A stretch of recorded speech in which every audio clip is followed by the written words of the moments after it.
નમસ્કાર દર્શક મિત્રો, શ્રીનોર સમાચારમાં હું મેઘા અગ્રવાલ આપનું હાર્દિક સ્વાગત કરું છું. આપ જોઈ રહ્યા છો શ્રીનોર સમાચાર. નવનીતભાઈ બલદિયા પર થયેલા હુમલાના મામલે કોળી સમાજ આવ્યો મેદાનમાં. સોમવારે ગાંધીનગરમાં કરશે રજૂઆત.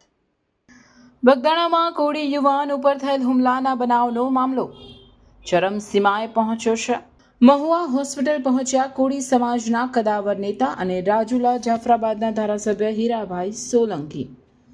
હોસ્પિટલ ખાતે બગદાણા હુમલાના ઈજાગ્રસ્ત વ્યક્તિની મુલાકાત લીધી હતી. નવીનભાઈ મુલાકાત બાદ શું કહી રહ્યા છે, હીરાભાઈ સોલંકી સાંભળો.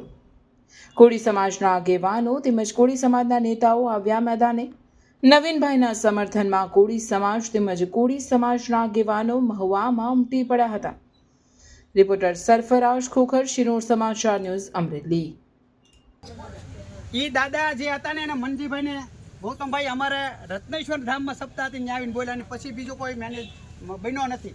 અને એમને બી એ લોકો બીજા સમાજને બનાવી નાખે. અને મને જ ખબર છે કે આ લડતા આજે તમે બધા ભેગા થયા ને 5 દી પછી ઓલવાઈ જાય તો હું ભાઈ આપણો સમાજ આ ગુજરાતની અંદર ઓછો છે, એટલે આપણે બીજાની સહન શક્તિ જ કરવાની છે, બીજાની હાટું તાળીઓ જ પાડવાની છે. હું દરેકને કહું છું કે આજ સમાજને એક થવું પડે ને આજ છે ને કદાચ બધું જાતું કરી દેવું પડે, કરવું પડે. આ સમાજ છે ને જેમને સીટ ઉપર બેહાડવો ને આ સમાજ બેહાડી શકે. મુખ્યમંત્રીને બેહાડવો હોય ને તો આ સમાજ બેહાડી શકે, અને ઉતારવો હોય ને તો આ સમાજ ઉતારી શકે. અને ખાલી આપણે એકઠા થઈએ ને જોઈને પાછા વ્યા જઈએ પછી કાંઈ આનો રિઝલ્ટ ન આવે એનો મતલબ નહીં. આપણા આગેવાનો વડલીથી બધા એક સાથે નીકળ્યા છે, લગભગ 50-60 ફોરવ્હીલનો કાફલો છે. પણ એ આગેવાનોને તમારા બધાથી એક એવું નિવેદન કરીએ કે ભાઈ આ લડત પાછી હટવા માટેને નથી, બરોબર છે. કદાચ મત માટે મતતા હોય ને તો મતદાર તો આ કોળી સમાજ જેવડું મતદાન કોઈનું છે જ નહીં. અમે કદાચ અમારા આગેવાન ગમે એવાને જીતાડવું છે, ધારાસભ્યને જીતાડવું છે તો અમે જીતાડી દઈશું, પણ આનો ન્યાય જોવે. હવે તમે વિચારો કે બગદાણામાં આપણા કોળી સમાજનો સરપંચ હોય અને સરપંચ ઉપર જ આવો હુમલો થાય તો આપણે કોણ? આપણે આરે શું વાર લાગે? જે મેન આરોપી હતા એનું નામ નહીં, બોલો બાકાત થઈ ગયું. ડીએસપી થી માંડીને બધે બાકાત જ કર્યું ને. કોણ આરોપી છે? રેકોર્ડિંગ તમે બધાય સાંભળ્યા છે, બધાય રેકોર્ડિંગ સાંભળ્યા છે. ભાઈ જયરાજભાઈ વાત કરે એ બધાય વાત કરે તો એ લોકોને કેમ ન લીધા ને અહીંથી ડાયવર્ટ કેમ કેસ કેમ આખો ડાયવર્ટ બદલી ગયો? એટલે કેસ બદલવાને દો, જે મેન આરોપી છે ને બહાર આવવો જોઈએ. અને ન આવે ને તો આપણે કાઢી દેવાની તેવડ છે, કાઢીએ. આજે ભાવનગર જિલ્લાના મહુવાના બગદાણા ગામમાં જે ઘટના બની છે તે ખરેખર નિંદનીય ઘટના છે. અને સમગ્ર દેશના અને ગુજરાતના અને સમગ્ર કોળી સમાજને વિનંતી કરું છું કે આવી ઘટનાઓ બનતી જ હોય છે, પણ આપણે ક્યારેય ભૂલમાં કે કોઈ દિવસ ક્યારેય કાયદો હાથમાં લેવાનો નથી, કાયદો તોડવાનો નથી. કાયદાકીય રીતે કાયદામાં જે કોઈ વસ્તુ આવતી હોય કાયદામાં રહીને એની મર્યાદામાં રહીને ગુનેગારોને 100% સજા થવી જોઈએ, ગુનેગારોને પકડવા જોઈએ. અને જે કોઈ દોષિત હોય એ દોષિતોને પકડીને એના ઉપર એક્શન લે, પોલીસ તંત્ર હોય કે સરકાર હોય, તો ફરીથી આવી ઘટનાઓ ન બને. અને આવા જે આતંકવાદી તત્વો હોય ગુજરાતને જે બિહાર બનાવવા તરફ જે જઈ રહ્યા હોય એને ખરેખર સજા થવી જોઈએ. અને આવી ઘટના ફરીથી ન બને એનું સરકારશ્રીનું પણ અમે ધ્યાન દોરીએ છીએ. સમગ્ર કોળી સમાજને શાંતિ, ભાઈચારો અને પ્રેમસારપૂર્વક બધાની સાથે વર્તન કરવું જોઈએ. કોઈએ ક્યાંય કાયદો હાથમાં લેવાનો નથી એવી હું તમને બધાને વિનંતી કરું છું. કાયદાકીય જે પ્રોસેસ થાય, જે કાર્યવાહી થાય એ બધાએ આપણે કાયદામાં બધાની હારે રહીને, ભાઈની હારે, નવનીતભાઈ બાલદિયાની હારે રહીને આપણે બધા આખો સમાજ એની હારે છે.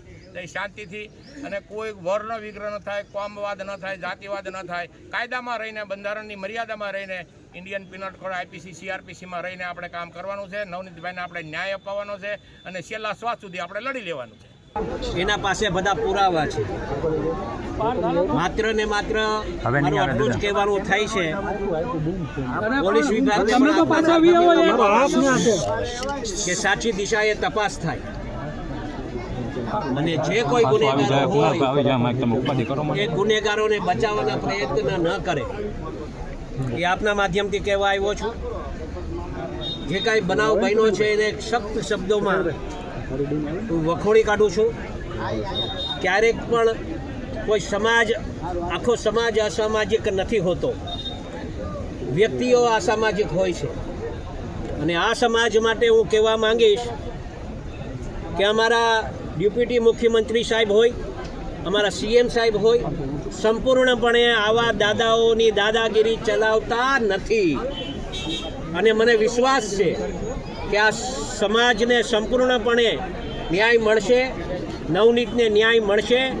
અને એના આધારે હું આપ જેમને ધ્યાન ઉપર મૂકું છું કે અમારા હર્ષભાઈ સંઘવી જે રીતે ગુંડાઓ પર જે દામ પકડીને બેઠા છે, લગામ પકડીને બેઠા છે, અને આવા ગુંડાઓને સંપૂર્ણપણે દામવા માટે જે કામગીરી કરી રહ્યા છે એના સાથે હું સાથો હાથ મળાવી અને કામ કરવા ઈચ્છું છું. અને મને સંપૂર્ણ વિશ્વાસ છે કે આ છોકરાને ન્યાય મળશે, એમાં સમાજને ન્યાય મળશે, એમાં કાંઈ શંકાને સ્થાન નથી. હીરાભાઈ, ભોગ બનનારનું એવું કહેવું છે કે માયાભાઈનો દીકરો જયરાજ આહિર દ્વારા હુમલો કરવામાં આવ્યો છે. જે પ્રકારે મેનેજિંગ ટ્રસ્ટીની બગદાણા ગુરુ આશ્રમને લઈને વાત છે, તેને લઈને બજરંગદાસ બાપાનું ટ્રસ્ટ જે છે એ આસ્થાનું એક કેન્દ્ર છે, મારું પણ આસ્થાનું કેન્દ્ર છે. ટ્રસ્ટીઓ બાબતની વાતમાં મને ખ્યાલ નથી કેટલી ટ્રસ્ટીઓની મતલબ ટ્રસ્ટીઓ બાબતની શું વિષય છે, પણ જે આ વિષય જે આને મારી અને જે વિડીયો બનાવી શું સાબિત કરવા માંગે છે? એમ એક દહેશતનો માહોલ સાબિત કરવા માંગે છે. આ વિડીયો બનાવી કોના સાથે વાત ચાલુ હતી એની સંપૂર્ણપણે તપાસ થવી જોઈએ. જો આ સાચી દિશામાં તપાસ થાય તો હું માનું છું કે આ છોકરાની જે આશા લઈને બેઠો છે એને ન્યાય મળે.